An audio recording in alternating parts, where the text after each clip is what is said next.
Salam sehat dan salam sejahtera. Kita kembali berjumpa dan saya ingin menyapa seluruh sahabat RTM yang selalu setia menanti Renungan Tengah Minggu GKJ Brayat Kinasih yang hadir di edisi bulan kemerdekaan di saat ini. Salam sehat untuk kita semua, dan tema yang diangkat dan akan kita renungkan bersama di saat ini yaitu loyalitas seorang pelayan. Kita akan bersama-sama merenungkan firman Tuhan dan tema ini bersama dengan Bapak Pendeta Sundoyo. Terima kasih Pendeta yang sudah bersedia untuk bersama-sama dengan kita merenungkan firman Tuhan. Dan kami tidak sendiri di sini karena ada dan ditemani oleh teman-teman kita, ada Kak Nia, Kak Tata, dan juga Kak Sari. Saat ini kita akan bersama-sama mendengarkan pujian dari Kak Nia, Kak Tata, dan juga Kak Sari. Dipersilakan.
Terima kasih untuk pujiannya, sangat memberkati dan memberikan semangat bagi seluruh sahabat RTM yang menyaksikan di saat ini.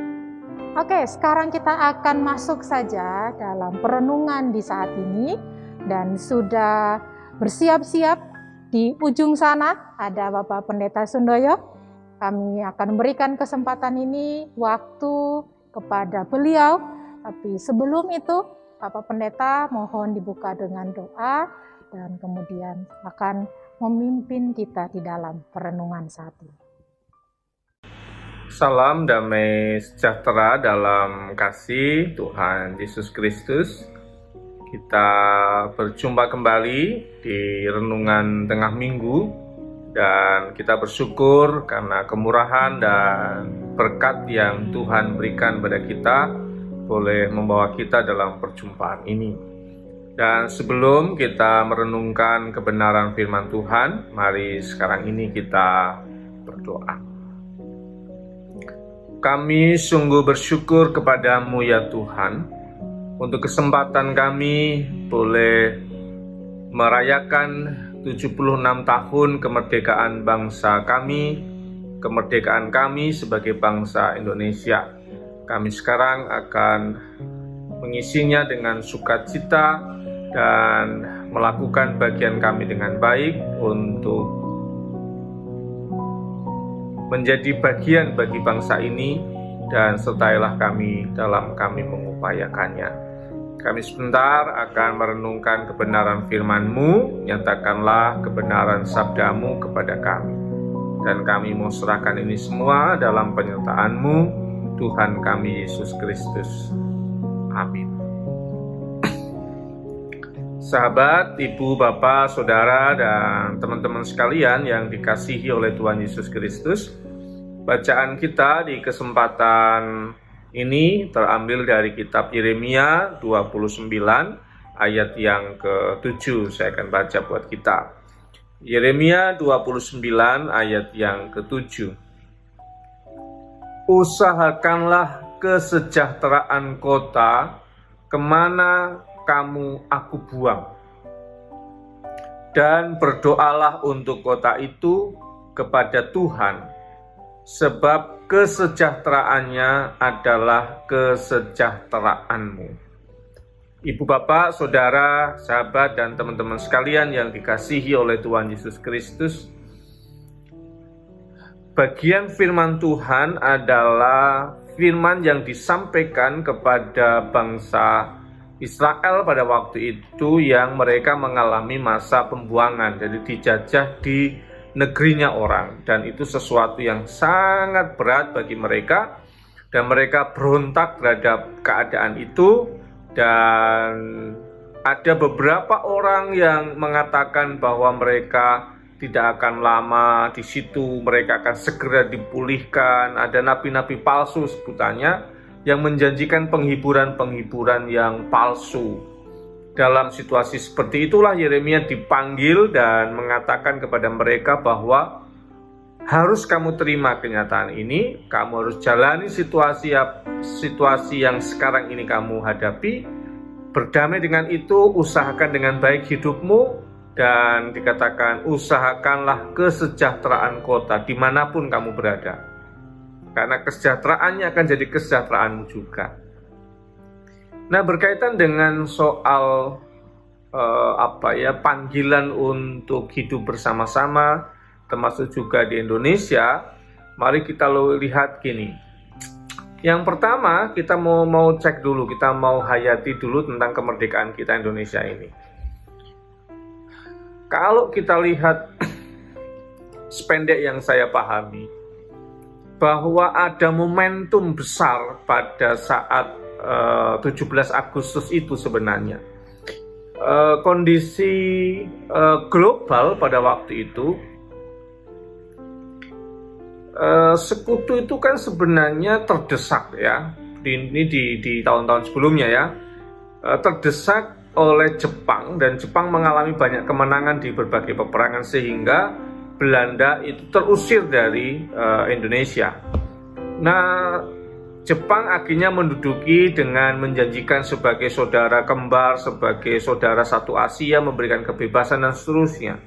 Tetapi kemudian kita tahu bahwa Jepang yang 3,5 tahun itu menghabiskan banyak hal.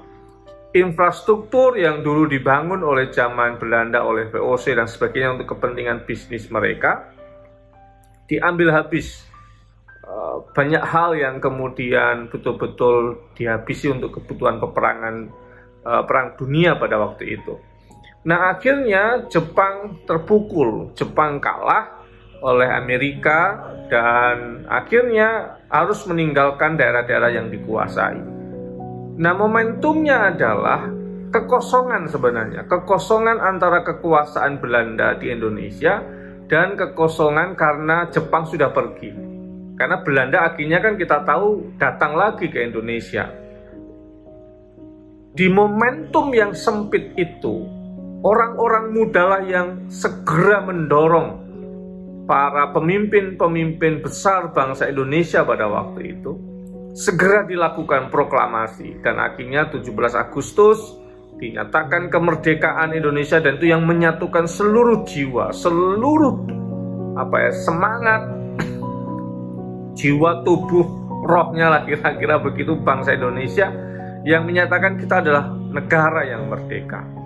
Nah, perjuangan yang berat adalah ketika ada agresi militer pertama, agresi militer kedua Belanda yang ingin merebut lagi kekuasaan, tetapi Indonesia sudah menyatu dengan proklamasi itu. Indonesia sudah menyatakan sebagai negara yang merdeka, sehingga harus berperang melawan Belanda karena agresi militer itu. Dan beberapa peristiwa yang terjadi, kalau saya masih bertemu dengan para sesepuh warga gereja GKJ Batkinase yang dulu ada di Gunung Kidul, ada di Jogja, merasakan agresi militer itu sesuatu yang sangat mengerikan, dan mereka harus berkorban banyak hal, dan ada cita-cita yang sangat dramatis secara emosional begitu ya, dan itu sesuatu yang berat.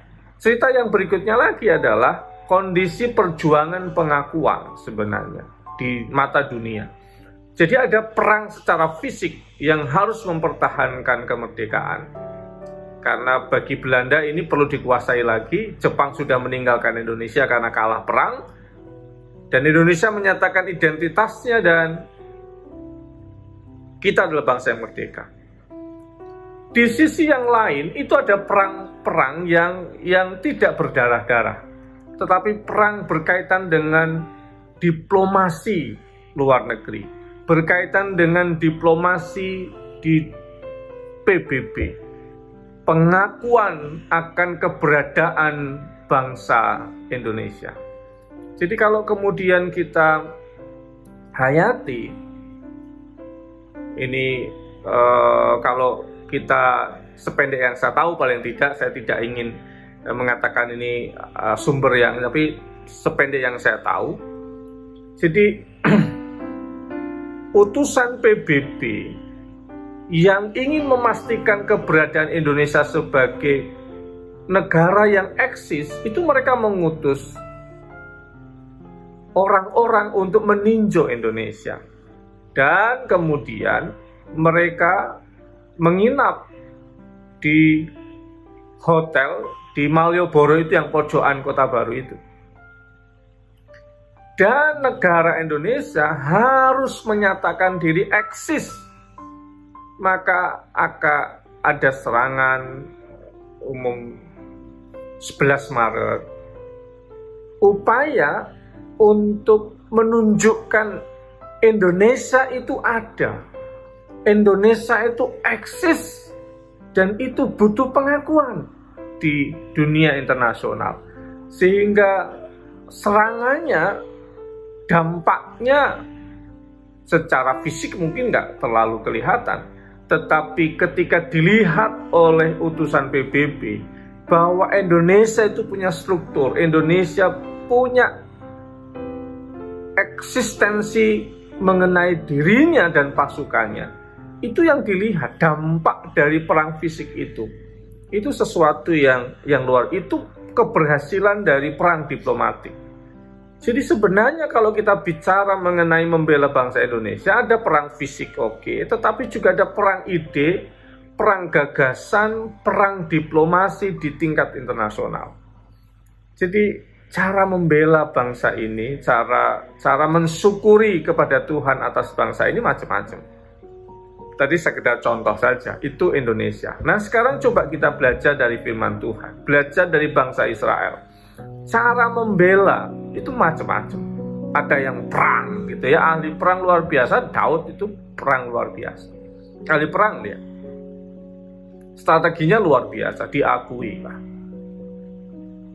Ada juga yang modelnya adalah intelektual dan karakter. Itu model seperti Daniel itu, cara untuk membela bangsanya adalah dengan benar. Jadi eksistensinya itu diwujudkan dengan dia cerdas, dia punya pengetahuan yang bagus, tapi juga punya hati yang karakternya bagus gitu, sehingga dia dipercaya oleh raja. Contoh yang lain, Daniel dan teman-temannya itu adalah tipe yang memperjuangkan bangsa ini dengan bangsanya dengan pengetahuan dan karakternya yang bagus, yang takut akan Tuhan. Yang lain itu Nehemia itu sudah contoh yang lain ya, orang nulisnya sama-sama nih, orang muda juga nih, Daniel, kemudian Nehemia juga bagian dari semangat yang dia sudah ada di Puri Susan, tempat yang sangat enak, dan dia lebih memilih pulang ke Yerusalem untuk membangun Yerusalem. Dia punya karakternya bagus, dia punya pengetahuan yang bagus, dia pinter, dia cakap melayani raja, tapi juga punya hati untuk peduli kepada bangsanya. Dan dia izin pulang dan bahkan difasilitasi oleh raja pada waktu itu. Contoh yang lain apa? Dengan kecantikannya. Oh, ini keren loh. Si Esther itu kan membela bangsanya dengan mulai dari kecantikannya. Ketika dia dilatih sama pamannya, disiapkan untuk menjadi Miss Universe pada waktu itu dan sampai pada istana. Dan akhirnya Esther lah yang menyelamatkan bangsa Israel ketika ketika ada beberapa kelompok golongan yang akan memusnahkan bangsa Israel di situ. Jadi dengan kecantikannya membuat dia menjadi Miss Universe, menjadi permaisurinya raja, dan dia menyelamatkan bangsanya dengan cara itu. Banyak banget caranya, dengan bagiannya masing-masing. Nah, sekarang pertanyaannya bagaimana dengan kita? Sekedar contoh saja. Beberapa waktu yang lalu saya di grup pengelolaan dana abadi Sinode GKJ dikirimi satu tautan berita, dan berita itu di detik.com. Cerita tentang seorang gadis namanya Astrid. Dia orang Indonesia, kuliah di Berkeley, lulus dengan cum laude, kemudian kerja di perusahaan di Amerika di sana, dan statusnya sebagai software engineer. Wah, ini luar biasa karena sekolahnya itu computer science. Ini luar biasa. Anak muda, namanya Astrid, seorang cewek, dan setelah sekian waktu lamanya di negara Paman Sam sana, Paman Sam, wah ngomongnya salah sampai keblibet gitu ya. Di sana kemudian dia putuskan untuk pulang, dan itu jadi berita viral, dan detik.com meliputnya, dan kemudian di berita itu dikatakan apa yang membuat dia pulang. Dia merasa bahwa ada bagian yang dia bisa persembahkan untuk negara Indonesia ini. Ada perusahaan-perusahaan startup yang dia bisa kontribusi untuk mengembangkan Indonesia. Dan di bagian akhir dikatakan kalau bicara soal uang tidak ada habisnya. Tetapi kalau bisa berkontribusi sesuatu untuk orang lain dan untuk bangsanya, dia lebih memilih untuk pulang. Dan Astrid ini adalah warga GKJ Bekasi, dan orang tuanya adalah aktivis yang mengelola dana abadi Sinode GKJ. Jadi sekedar contoh saja, bagian yang bisa kita kerjakan untuk bangsa ini. apa yang bisa kita kontribusikan mulai dari apa yang kita bisa. Kita sangat bangga sekali dengan pemain olahraga yang bisa mengibarkan Indonesia di Olimpiade yang kemarin. Melalui olahraga, ada kebanggaan yang luar biasa ketika bendera merah putih berkibar lebih tinggi atau sejajar dengan yang lain. Itu mari kita mulai dengan mempertanyakan diri sendiri. Dengan cara apa kita berkontribusi? Dengan cara apa kita kemudian membangun bangsa ini sebagai rasa syukur? Usahakanlah kesejahteraan negerimu, kotamu, bangsamu, karena kesejahteraannya akan jadi kesejahteraanmu juga. Ini panggilan buat kita untuk menjalani hidup, dan panggilan bagi orang tua, siapkan anak-anak muda dengan hati yang benar, hati yang takut akan Tuhan, perlengkapi dengan pengetahuan, sesuai dengan apa yang jadi talentanya dia dan minatnya dia, dimanapun dia, maka dia akan berkontribusi untuk kemanusiaan, berkontribusi untuk bangsa ini. Tuhan memberkati. Mari kita berdoa. Kami bersyukur kepadamu Tuhan untuk kemurahan-Mu, untuk penyertaan-Mu atas bangsa Indonesia.